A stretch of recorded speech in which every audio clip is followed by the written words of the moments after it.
Welcome back to Season 3 of the Sober Motivation Podcast. Join me, Brad, each week as my guests and I share incredible and powerful sobriety stories. We are here to show sobriety is possible, one story at a time. Let's go! In this episode, I sit down with Chad to discuss his incredible journey from skateboarding to sobriety. Chad shares candid insights about his upbringing, his passion for skateboarding, and how he gradually fell into the damaging cycle of alcohol. Despite facing challenges like dropping out of school and multiple DWIs, Chad turned his life around, finding sobriety and embarking on an ambitious project such as skating across all 50 states in 50 days, ultimately setting a Guinness World Record by skateboarding across the United States. And this is Chad's story on the Sober Motivation Podcast. Welcome back, everyone, to another episode. So happy you're here to check out Chad's story. Look, I did the announcement here on the podcast over the last week about the new Sober Motivation community, and let me tell you, things are off to an incredible start. We have over 100 founding members. We had our meetings this week, and let me tell you, it went quick. Ton of people plugging in. The community chat is just on fire. So many people just supporting each other. We've got people starting out to many years to many, many years, all coming together to help each other feel less alone, more connected, and get another day sober. That's the ultimate mission with the Sober Motivation community, and I would love to have you. The great news is I'm keeping things open for anybody to join us as a founding member until Monday. So if you want to get connected, join some virtual meetings, be plugged in with other people that are on the journey. Be part of an incredible community that lifts each other up at every turn.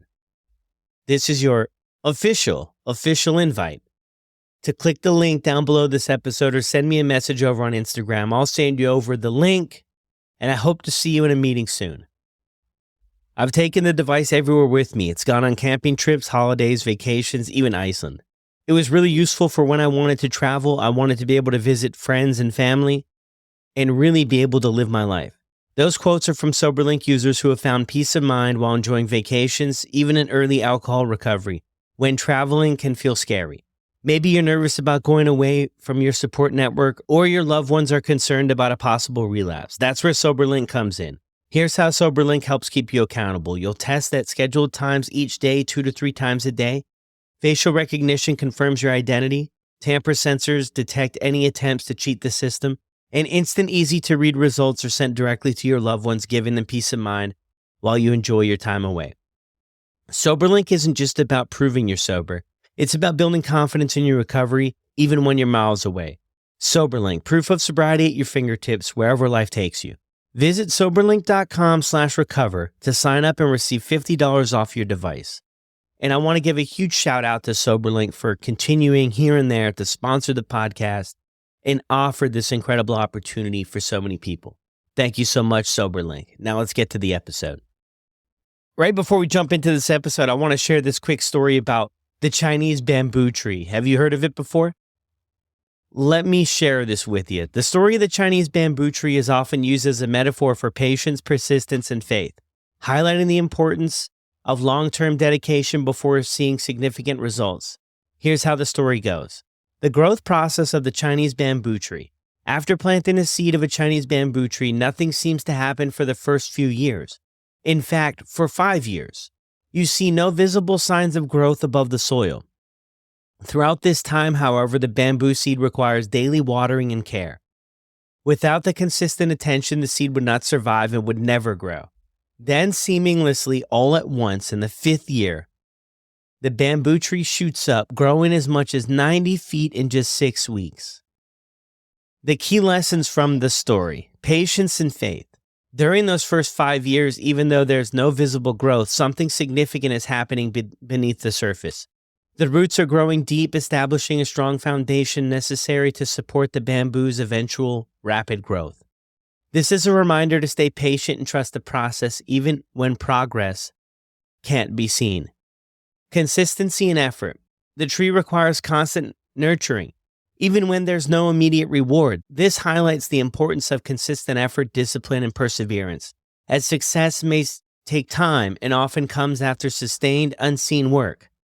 Exponential growth. The bamboo's sudden dramatic growth after years of dormancy serves as a metaphor for success or achievement. Sometimes progress appears slow and non-existent, but with constant effort, breakthroughs can happen quickly and dramatically. Foundation building. Just like the bamboo tree's roots spreading out during those first 5 years, the story teaches us that building a solid foundation is crucial for long-term growth and success. The Chinese bamboo tree story is often used to inspire people in various walks of life, from personal growth to business ventures, and in this case, sobriety, showing that success often requires time, persistence, and unseen effort. I shared it with the sober motivation community the other day, and I thought it was well received. I always love that story because I feel like in sobriety and so many other areas of our life, we can feel like we're doing all the work and we're just not seeing or feeling the progress. But it doesn't mean that we're not making progress. It could be a lot closer than we think. Welcome back to another episode of the Sober Motivation Podcast. Today we've got Chad with us. Chad, how are you? Doing great. How you feeling? I'm all right, man. Thank you for asking. Thank you for being willing to jump on here and share your story with all of us. No, thank you. I appreciate you having me on and everything you do. Thank you. So what was it like for you growing up? It's pretty straightforward, nothing crazy going on. Long Island, New York, good parents, 2 older brothers. I'm always like competing with them, trying to keep up because I was the youngest. And yeah, parents divorced, but dad was always around. But nothing that like really stuck out and like caused me, to go towards addiction or anything, or at least that stands out in my eyes. Yeah. Thanks for sharing that too. Yeah. 2 older brothers. Yeah. You're trying to, make your way to the top in a sense, right? It's interesting too, though, right? Because a lot of times, and I talk about this a lot on the show, a lot of times I think people from the outside world that maybe don't have the close to home connection with addiction, they're thinking like something must have happened in the beginning years, in those essential years as we grow up, something, big red flag or something must have happened to them. But it is very common on the show for parents to divorce in a sense, right? And the dynamics, it sounds like it was good dynamics for you. People share different stories. How old were you when that happened? I was honestly, I think it was before I could even really remember. So like 2 or 3. I'm sure my older brothers have a different experience of that. But for me, it was, I saw my dad in the weekends and, hung out with my mom during the week. Yeah. So moving forward from that, what was school and everything like for you on those early years? Yeah, I was always getting in trouble. I just couldn't sit still, not make people laugh, or just doing something crazy. I think part of it was I just wasn't fully interested in the things that they were teaching or offering. And then I eventually ended up dropping out of school, a few years later. I was like 16, but I had gotten left back twice. So school was just always like, I could never. At one point, my dad, I was a skateboarder, and he offered me a trip to California if I could pass. All I had to do was pass 65, just barely pass, and I failed. Oh, man. So it's like even, it was like a layup for me, basically, and I still just couldn't, something about school, I don't know if it's the, like following parameters, just like something about repetition or what's normal is just kind of boring to me, and it's hard for me to get excited about. Yeah, no, I'm with you on that, man. I was never into the academics. I can relate to that, man. I was getting in trouble ever since I could remember, to get in school suspension and out of school suspension, as things progressed. So you get into skateboarding. I mean, that's a big part of your story, right? Is skateboarding and stuff. What does that look like, though? Are you still on Long Island then when you get into skateboarding? Yeah. So yeah. I have trouble remembering the exact year, but I think I was about years old and really good athlete, played basketball, baseball. I'm on all the teams, like one of the best players. And then once I found skateboarding, I just completely dropped all of those and just became dead focused on that. And to me, that just spoke to me way more because there's no rules, no boundaries, no arena. Skate with anyone, skate with no one. It's just kind of like limitless. You make your own rules. Yeah. Yeah. No, I love that, man. When I think of skateboarding, I think back. I think they were called soaps. You ever hear Oh, yeah. those? Yep. Yeah. You had a couple pair of those, right? I had one. Yeah, they were expensive. They were expensive. I remember you'd have, I don't know where you got yours, but I remember I got mine at Journeys. Yeah. I think it was, some mall store. I can't remember exactly, but yeah. Yeah. They popped in for a couple of years and then disappeared. Yeah. No, exactly. So you get into skateboarding though, but I mean, this is, from what it sounds like, just hearing a little bit of your story there, right? This checked a lot of boxes for you. And what I noticed, I was always on the outside of skateboarding. Like I had the board and tried to do that. It was never my thing. But what I noticed from a lot of my friends, say in high school and maybe in middle school, like the trend really picked up for me. I just turned 37. So that's maybe a picture into that. And I noticed the skateboarding was one part of it, but it was also like the friendships and the culture that came along with skateboarding, which was people really seemed to be attracted to. Was that something that kind of brought you into it or kept you with the skateboarding thing or no? Yeah, 100%. I mean, and I always loved the aspect of anyone can skate with anyone. Like I would take out my 10-year-old little cousin to go skate with 35-year-old men, and we'd go to like Philadelphia on a skate trip. Like there was really no like anyone fit in. If you had a skateboard, you were in. Yeah, so true. Cool. So you dropped out of school. I mean, what's the response like from people around you, and what was that thought process like? Yeah, my parents are generally kind of laid back. Like I had less rules than most of the kids around me. They're both kind of into Buddhism and yoga their whole lives, so definitely more on the more lenient side. They didn't want me to do it, but once I lock in, I'm just like a wrecking ball. There's no real stopping me. So I think they just were like, they said as much as they could, but at the end of the day, that's what I was going to do. Yeah. Yeah. And how old were you when you did that? I was about 16. It was my second time getting left back. And then I was like, why am I doing this? Yeah. Well, I mean, what feelings were you going through though? I mean, I was almost excited to get out of there and, just explore different options. So the second I could pursue skateboarding more, maybe go to California, do this and that was all that was on my mind. So while I was in school, I was just leaving in the middle of the day, going on trips anyway. So it just made sense. Yeah. So you do that. I mean, what do you start to do with your time then at 16? Just skateboard? Well, luckily, the first thing I did was get my GED because I knew I probably wouldn't do it later on. So I went in there and I like convinced the teacher. I'm like, oh, I'm a skateboarder. I'm traveling. I really wasn't, but she helped me kind of do it like really quickly. So it only took me like a week or two. Got it done. And then that was it. So I just moved on after that. Moved on to where do you move on to? Yeah. I mean, honestly, it was a pretty aimless path. Like I knew I wanted to skateboard, but I never really had a goal or like a set focus. And I also almost didn't even want money. So I didn't really have these like driving forces. I just wanted to experience life. Like that was always paramount, which I mean, in our society doesn't usually pan out well when you just go on a 10-year run of just experiencing life and not maybe having a job or a career. Yeah. Or not thinking. I wasn't even thinking about skateboarding in that way at all, Yeah. Okay. Gotcha. So when do you start drinking and stuff? Is that around this time too, or no? A little bit after. So I'm about, let's see, I think 21 or so, 22. I start working at the local skate shop, meeting guys. There's like parties and stuff like that. And I'm going, but I hadn't really drank my whole life. It was never really anything that was present. The real thing that, snapped me into that behavior was an injury.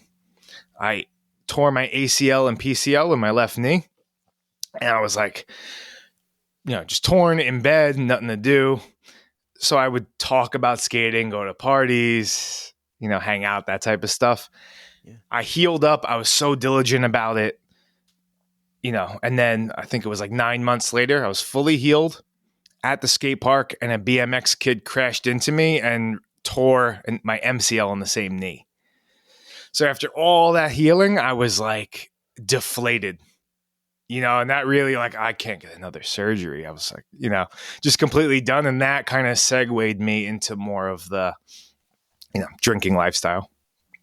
Yeah, man, that all on the same knee too. Wow. Same knee. Yeah. My goodness. So, I mean, what does it look like for you? Because people, when they start drinking, people share different stories. I mean, what was it like for you when you first got into it? It was gradual. I still had the love for skateboarding and I was young, so I was going out more. But it became a lot easier to, instead of like facing the difficult challenges of like maybe getting sponsored or doing contests or just continuing to push yourself, it was much easier to just drink and talk about what you've done and hang out with people. And, so slowly over time kind of sank into that. Mm. And I have an obsessive tendency just as a human. When I get locked into something, I'm all in. So I slowly became all in on just drinking and nothing matters, floating in infinity. What does this all matter for? That type of thinking. Yeah. And see, I almost laughed about how not serious I took life. So I just drink, whatever, I get in trouble, nothing matters, this and that, Yeah. Just kind of going with the flow there in a sense. What does your home life look like through like your 20s here? Like, are you at your parents' place? Since I was like, I don't know, 16, even when I was in school, I was staying at people's houses. Even when I was in school, I'd be at someone's house like for like 6 months straight on school days, And then I lived in California for a bit. So I would just float around, help people with work, and like they had an extra apartment downstairs. So I was just always kind of floating and like taking odd jobs, learning things. But yeah, no, nothing really set, Yeah. Gotcha. I guess mom's house was home base, if there was nowhere to stay, I'd end up there. But yeah. And you went out to California for a bit too. I mean, skating really is big in California, right? Yeah. Well, when you're a kid from New York, that's like the Mecca, especially before the internet was a thing. It was just like California. It's like, that's where all the pros live and all the videos and everything. Yeah. Speaking of pros though, I saw your thing there with Tony Hawk too. Yeah. Crazy. He was actually in the first video I ever watched as a kid. So it's cool, like full circle to have met him and, That is crazy. Does he still skate? Still skating. He actually snapped his femur like 2 years ago or so and came back and is full skating again, which at that age is, that's mind blowing. Yeah. I'll never forget, man, the Tony Hawk the video game.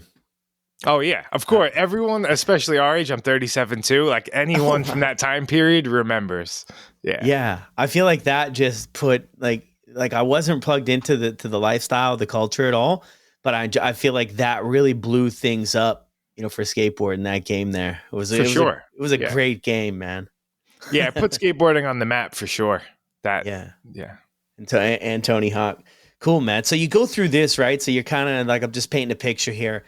You kind of just, wandering around in a sense, right? Just going here, doing that, doing the odd jobs, skateboarding is really your thing. I mean, you're starting to drink a little bit. And I think like a lot of people's stories share too. It's progressive, right? It doesn't start out as this, oh my goodness, right? I've got this is going to be a serious problem. But then we kind of, as we go through the stages, we realize, things pick up a little bit. I mean, is that part of your story with it at all? 100%. It's sneaky. And even when it's like gotten bad, a lot of the times, most times, we still don't even admit it or realize it.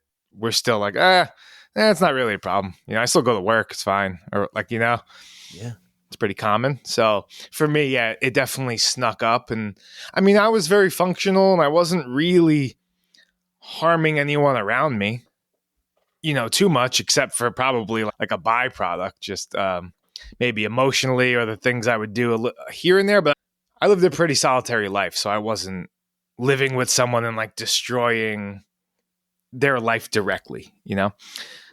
Or at least maybe I was just unaware of it. Yeah.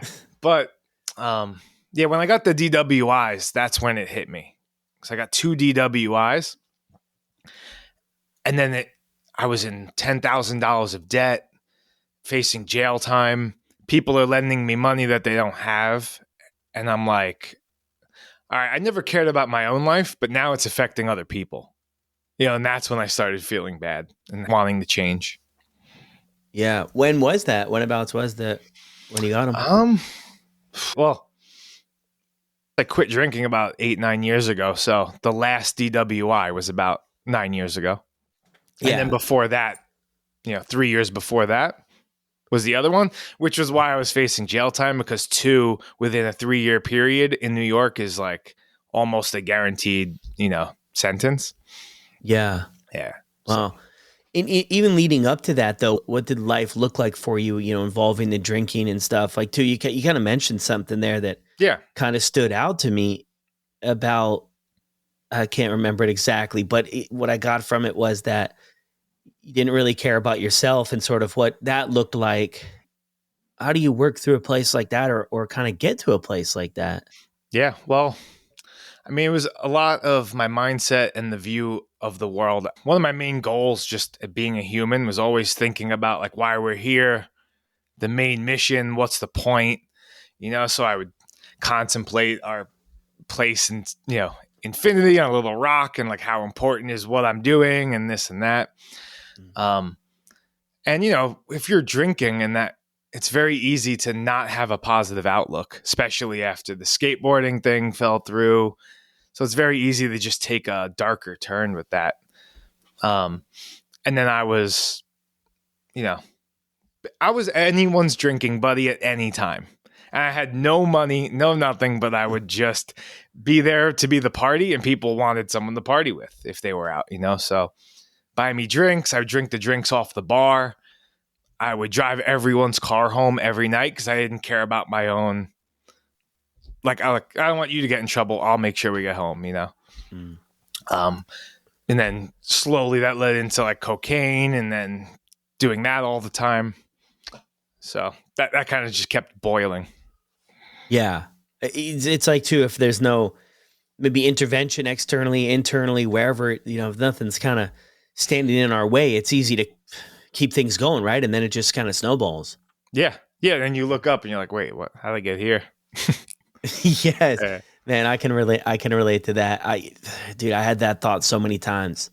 And I always told myself, like, well, if this happened, of course I'm going to straighten out. Of course, if that happens, yeah, of course. Like, I'm going to, and I remember it's an interesting story. I remember for the first time I tried heroin, and I was this older guy. I worked with him in a restaurant, and it was kind of like trying to mentor me throughout this sort of process. And it was like, a short conversation. I don't remember it word for word, but the idea of it is, hey, it's really hard to turn back from this next step.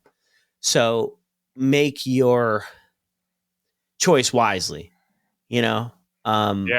And it was really weird coming from, the person I'm getting into all of this with, but it was almost like he had already been down that road personally and understood the struggle and was trapped in that cycle. Right. And it was just such an interesting time. I reflect back on. At the time, I didn't give it any thought, but it was almost like I had told myself, when I started out with drinking and I started out with doing cocaine and I started out with prescription pills, like, of course, but this was the red line. I would never cross over that. And then it's so interesting how we set those red lines and then we find ourselves up against them. And then we find ourselves on the other side sometimes. I don't know if that makes any sense. No, it makes a ton of sense. And I mean, on the other end, when I've gotten out of drinking, things I thought I would never do, year 2, year 5, now they seem normal every day. I don't even think about them. So it does make sense. Like you think something's impossible and then you're slowly messing around with things in that neighborhood. And then 2 years go by and it doesn't seem that crazy. Yeah. Yeah, exactly. You kind of soften things up around you. You have this like imaginary wall and then you hang out near it enough and it disappears. Yeah. That's an incredible way to put it. And, it's interesting too, right? Because a lot of us, we had that first drink. I didn't anyway. I wasn't educated on things, how it was. I grew up in the DARE program. You're 37 too, so you probably crossed through it at some point. And the messaging was just say no, right? Just say no to drugs, right? And at that time, I didn't categorize alcohol as a drug. Like, I had no idea that, they sold it at stores. Like, come on. The cops are coming in and talking to us about, quote unquote drugs. I was like, well, if I stay away from that, I just say no to that, I'll be good. But it wasn't that cut and dry. And the messaging that I feel I missed out on was, okay, I wasn't able to say no. And now I'm in this spot, and I was never really taught or shown how to ask for help. I just internalized all of it, internalized the struggle, and just never really was able to reach out for help. I was just like, what, I failed the test. No one understands. No one's going to understand. It was like that, thing moving forward. Yeah. No, it's funny. We still consider alcohol not a drug today. It's pretty common to not even view it that way. And yeah, It's the same thing. It's, as we were just saying, it softens you up over time, so you're having the drinks and it loosens you up to certain things. And Yeah. So you get these 2 DWIs, you're $10,000 in debt, and you start to maybe realize that what I'm doing, my choices, my behaviors are starting to impact maybe those around me. It's kind of started to, in one way or another, seep into other areas of your life and other people's lives. I mean, how does that change how you're looking at where you're at in life? yeah, I was always taking this pride in maybe not being like everyone else, or um, messing up, in life and doing things just in an untraditional way, or I don't know, maybe being different. I don't really know what it was, but there was like something, and I think a lot of people do it. You just cling on to this certain kind of behavior.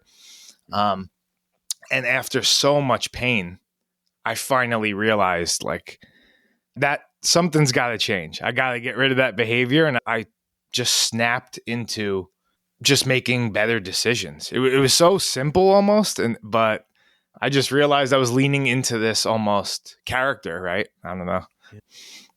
And then once I stopped, life slowly got better. And it was always there. It was always easy. And I was just purposefully taking these difficult choices. And who knows where that comes from? Maybe it's a lack of like self-love or appreciation, or who knows? But yeah, I did it. Yeah.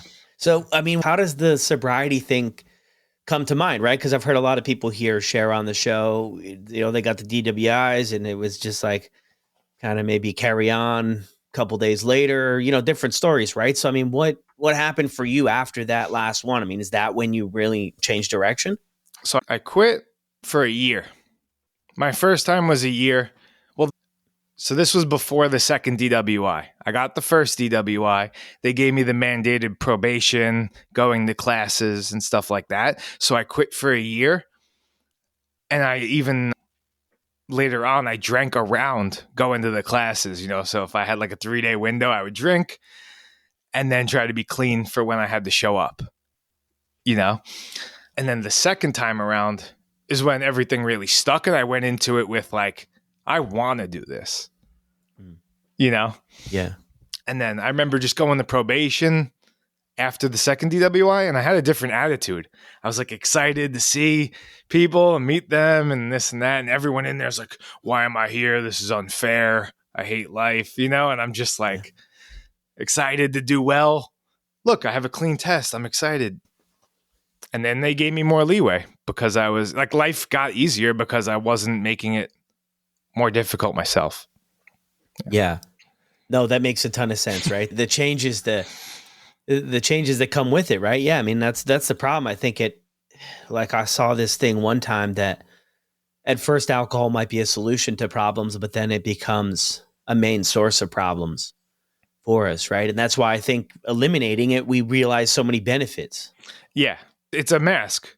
You have pain, and it's short-term pain, and you pour alcohol on it to avoid it, and then it or any drug, and it boils over time and gets worse and worse and worse until it explodes. That's basically it. So you could either face it immediately and try to understand it with clear, open eyes, or, you just keep avoiding it, keep pouring something on it.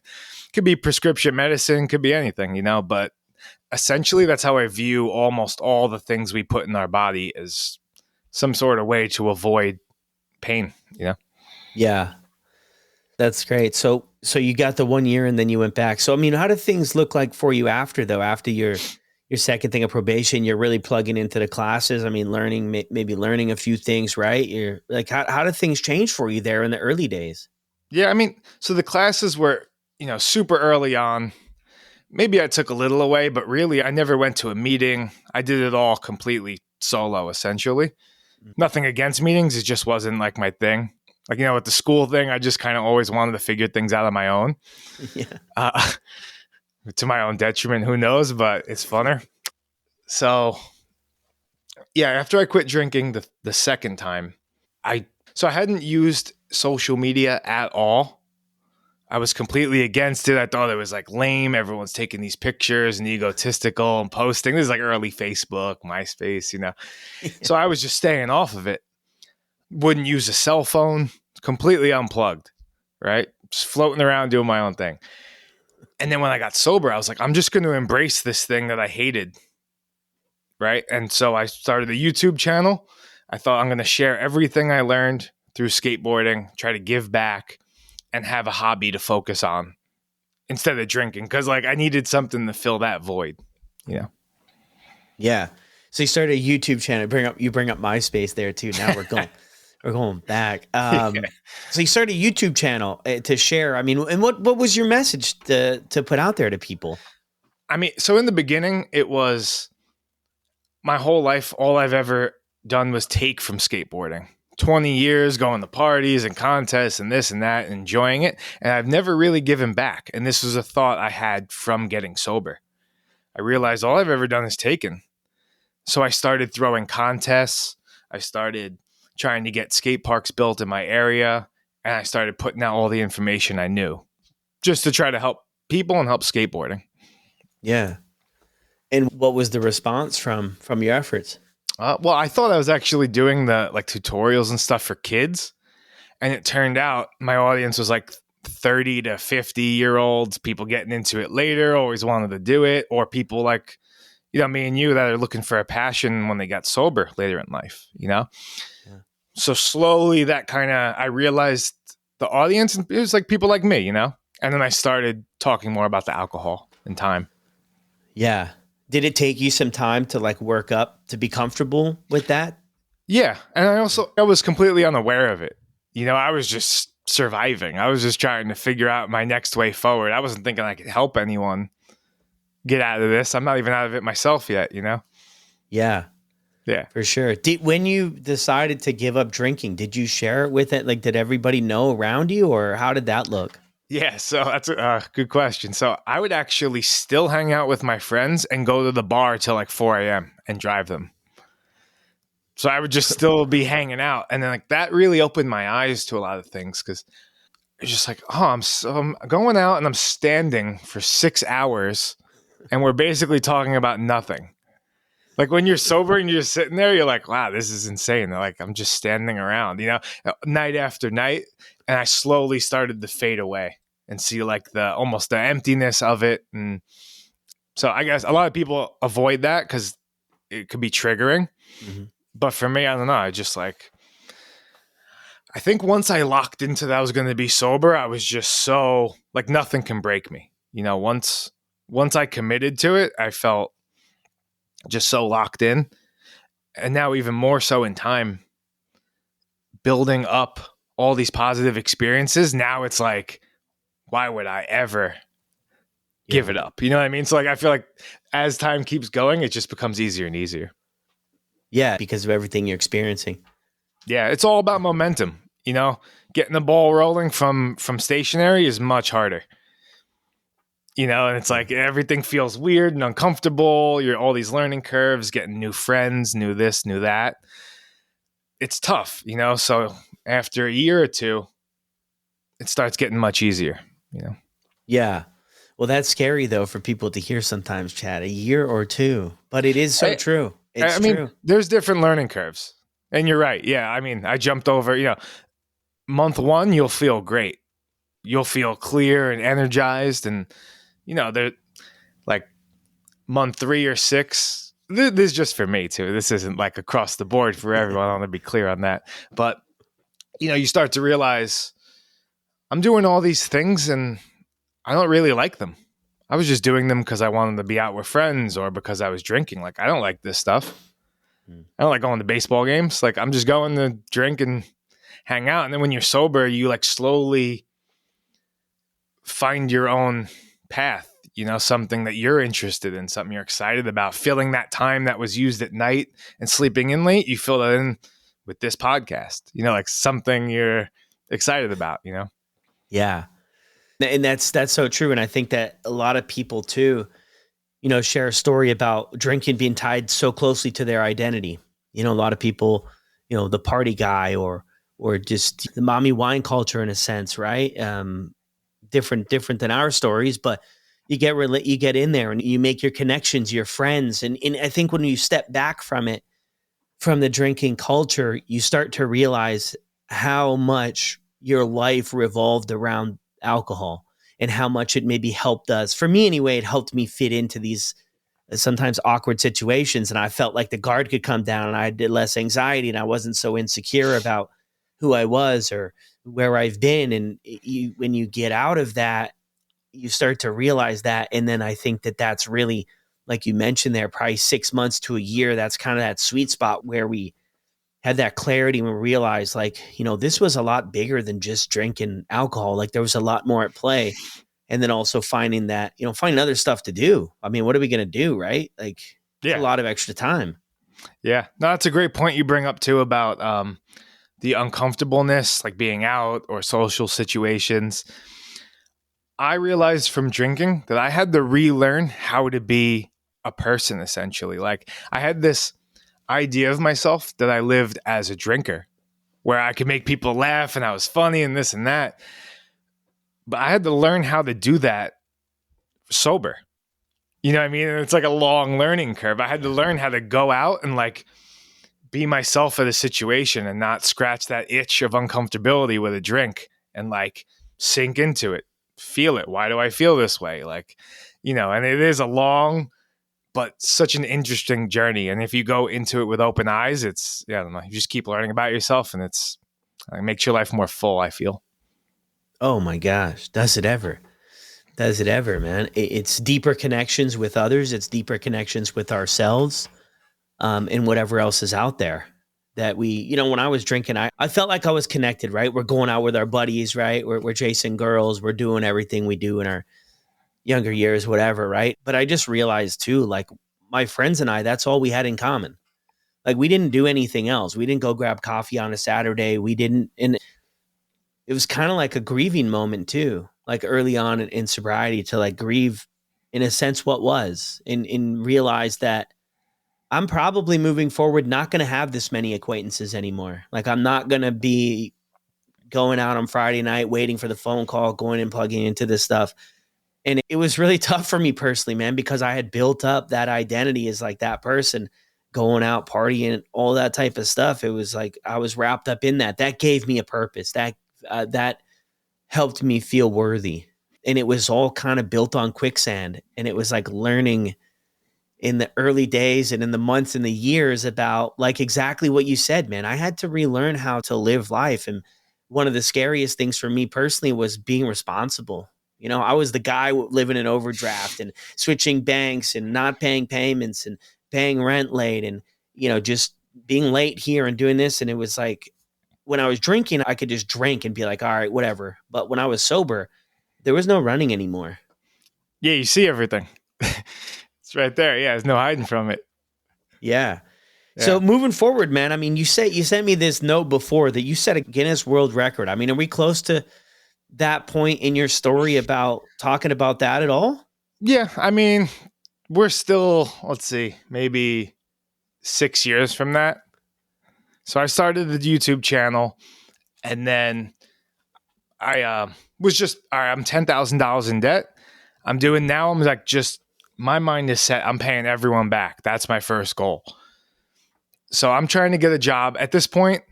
2 DWIs. I'm a felon, broken arm, girlfriend broke up with me. Like it doesn't get worse from the situation I was at. I mean, it does, but it was a pretty bad situation, I dropped out of school. Like who wants to hire this guy, Walking in with a broken arm, but I'm trying to apply for everywhere I can. And I get a job at this skate themed taco place as the lowest position in the back, just boxing tacos. And I just keep grinding my way up and making YouTube videos after work. So then I create the series where I learn a new trick every day for a month. Mm. So I'd get off of work, I'd race to the skate park, and I'd daily vlog every day. So that kind of was like the beginning of the momentum on my YouTube channel.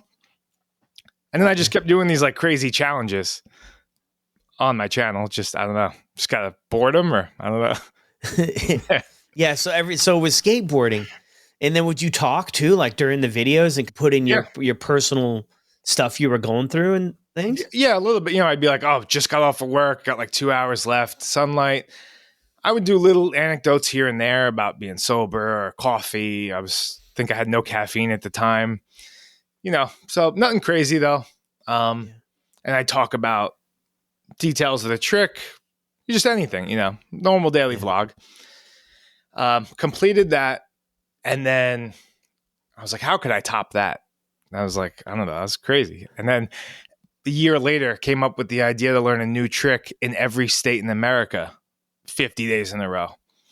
So once that hit me, I'm like, is that possible? Could I drive to each state and like learn a new trick? Is there enough time in the day? So I became obsessed, like I usually do. Mapped it all out and booked a flight. I was like, all right, day 49, I could fly to Alaska. Day 50 to Hawaii. This could work. So just went for it. Had no money. Started the GoFundMe and just figured it out. Just like went for it and kind of caught on a little bit. Nothing crazy. And people donated and helped me, have enough money to do it. Yeah.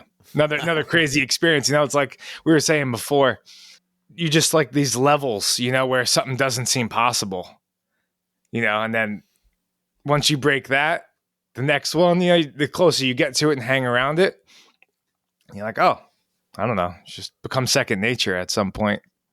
Yeah. Just like, I can do that. So you ended up finishing that challenge. You did a different trick in all 50 states, 50 days in a row, while daily vlogging and uploading the whole time, completely solo. Wow. Okay. I was going to ask that too. Was there, yeah. So you would fly to each state? No, I drove to all 48. And then the last 2 I planned to fly to and left my car in Washington. Okay. Yeah. So I would drive like sometimes 8 hours, to another state and then skate the skate parks, talk with the locals, put them in the video, and then like learn my new trick. And then edit it, upload it, go to the hotel, like all that stuff every day. That's cool. What's really cool about this story there too is what I'm just picturing here is when other people believe in your challenge, your mission to do it, and they support you with making it happen. That's one thing I think that feels really good. Yeah, no, 100%. And like that actually, for me, some people think of that as pressure. Like, oh, I'm announcing I'm going to do this. I almost feel like it's the opposite. Like it gives me the fuel and makes it easier that everyone's there and a part of this thing now. Now I can't bail. Now I got to do it. Yeah. That accountability. Yeah, exactly. Right. Wow, man. That's wild. That is wild. So where do you go after that, man? So you're working on this YouTube stuff. I mean, you're still working at your job as well? Yeah, making tacos. So simultaneously, I'm working my way up there, becoming a server, which was always awkward for me. So I wanted to get better at YouTube. So my goal was to learn how to publicly speak, and like talk with people and, get better at that. So that kind of all helped. I kept moving up there. Now I run their food truck. Just keep doing that. And then I just kept doing the YouTube videos, which led to how am I going to top the 50 states challenge, which was skate across America. So yeah, that came to mind and I just locked in. I started researching, has anyone done this before? Like, is this possible? And that just consumed my life. Yeah. Okay. So you figured it out, but let us know. Had anybody done this before? So people have done it with other people where they were kind of doing like a relay. So like one guy would do 5 miles and they'd switch 5 miles, kind of like that. Or some people would skate, maybe stay somewhere for a week or 2 and stop. But no one like did it cleanly with the Guinness, measurement. So technically it's like the first legitimate crossing. Wow. But, people have like journeyed across with a skateboard. Yeah. Wow. Okay. So take us through that journey. I mean, what does that look like? Where do you start? Okay. You just start pushing.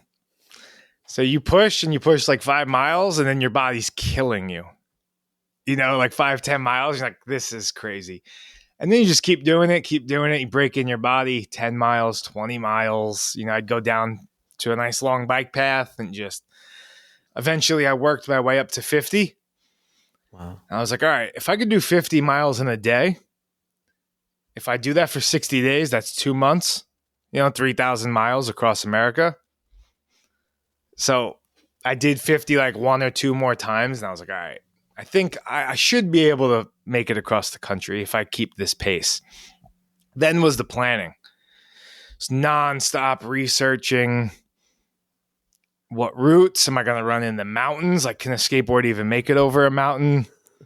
Which is funny reflecting back on when I was drinking. I hated solving even the littlest problems. I get so frustrated by like little things or like credit card things. I would just avoid it and like throw everything away, or just like, I thought I was like Zen, like, oh, I'll let it go. Like, who cares? But it's really just was like avoidance, and then getting sober actually made it easier to keep facing these things and building that momentum in a positive way.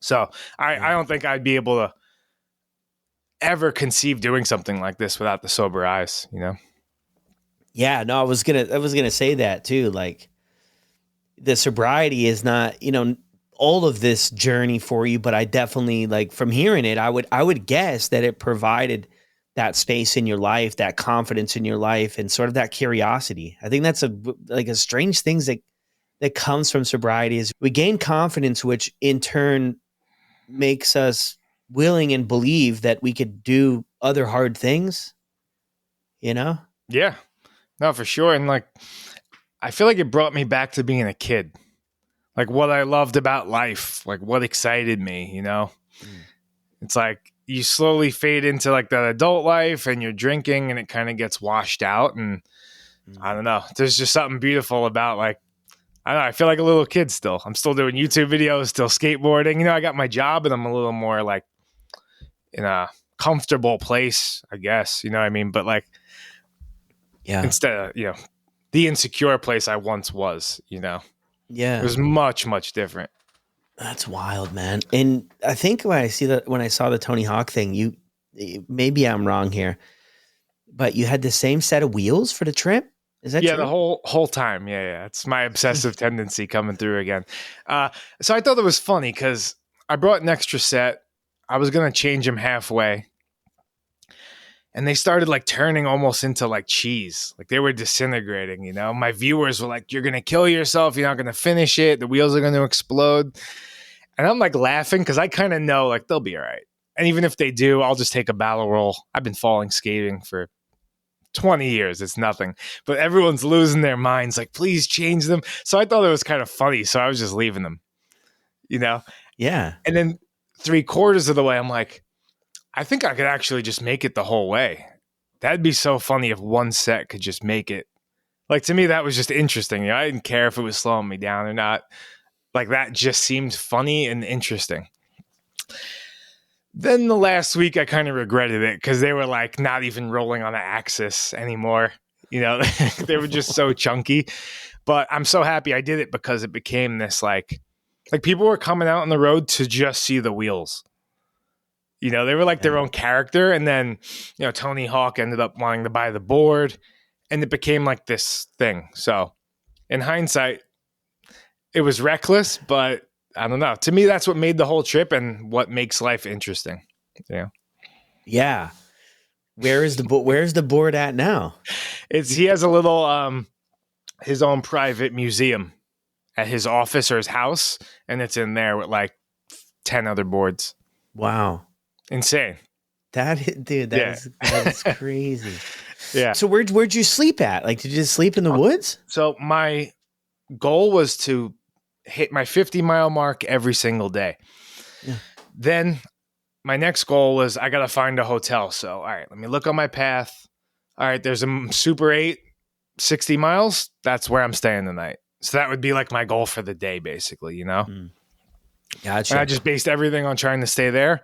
And I'd charge up my phones, edit my vlog, ice my feet, put them in like a garbage can filled with ice, and then start over again the next day. Yeah. And where did you start the trip and where did you end the trip? So I started in Venice Beach and I ended in Virginia Beach. Wow. Yeah. And people came out to see you like at different stops and Yeah, and it ramped up as it went along. Like it started picking up speed. Mm. And towards the end, there was like, I don't know, I have to count, but like 50 or 100 people were skating with me to the finish line.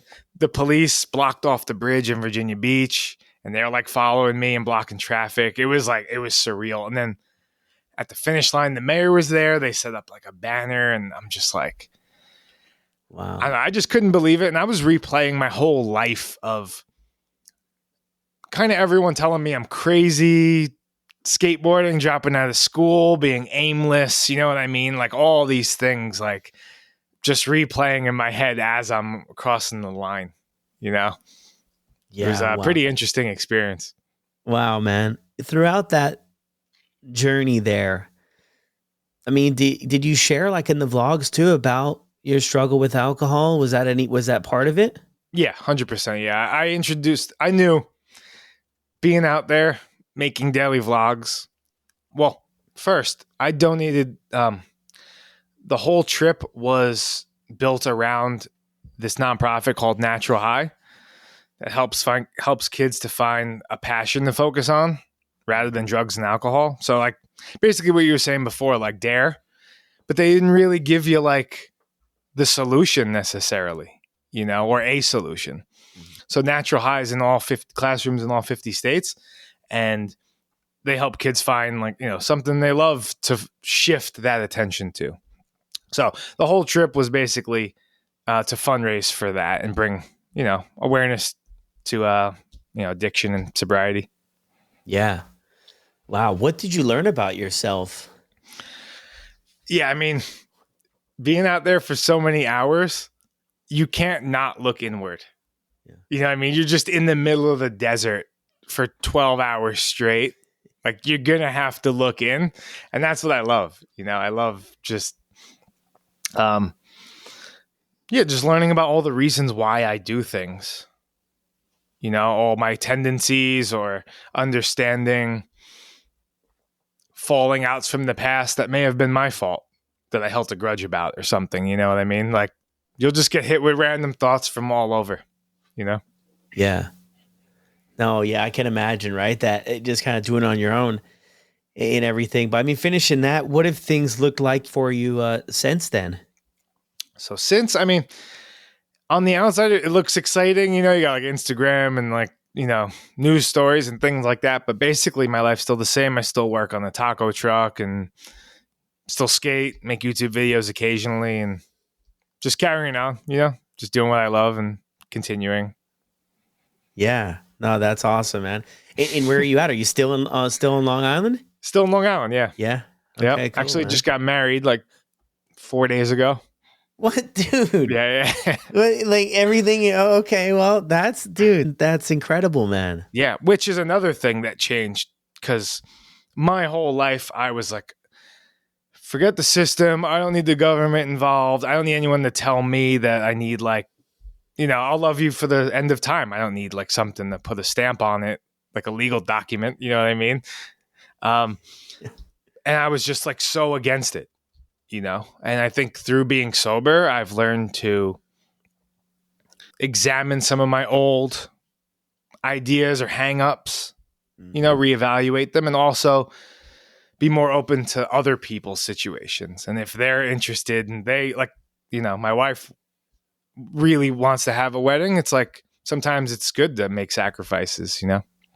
Yeah. Almost always it's good to make sacrifices.